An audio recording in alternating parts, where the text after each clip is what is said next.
مباراة نية من المنتخب المصري ما لقيتلهاش وصف غير الحركة اللي كان بيعملها حمدي فتحي. تحسه بيقول ناس طرية. المهم المباراة ابتدت بهدف أول لغانا. طبعا شوطة من بعيد، عايز تشوف الحارس، انت عايز تشوف الشناوي وهو بيطير، حاضر. اللي هو الشناوي اغلب الكور اللي بتيجي فيه جوان يا جماعة شوط، شوط من بره. ايه يا شناوي ما بتتدربش عليها دي كتير والله.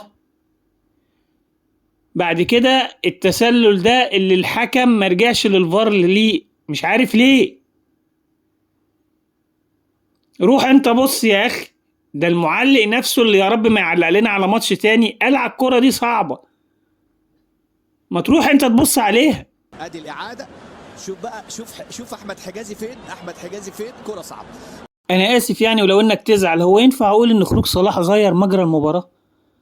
يعني الهدف الاول جه بعد خروج صلاح، والهدف اللي اتلغى جه بعد خروج صلاح.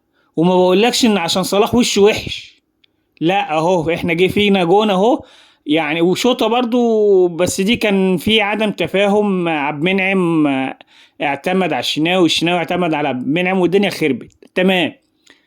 لكن المنتخب كله ما كانش بيلعب زي ما كان بيلعب وصلاح بره بصراحة.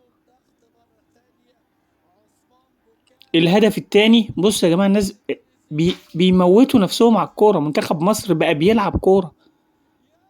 يعني انا عايز اقول لك والله العظيم ما تزعلش مني، انا انبسطت ان محمد صلاح طلع. اللي عايز اقوله في الاخر، منك لله يا فيتوريا على التشكيل وخوفك من انك تخرج لعيبة بعينها، ما علينا يعني من الاسماء. الحاجة التانية، يا رب يا رب موزمبيق تتعادل مع الرأس الاخضر ونكسب احنا الرأس الاخضر، بس خلاص احنا كده صعدنا. اي سيناريو غير كده احنا في الشلاحات. يلا اشوفكم بخير.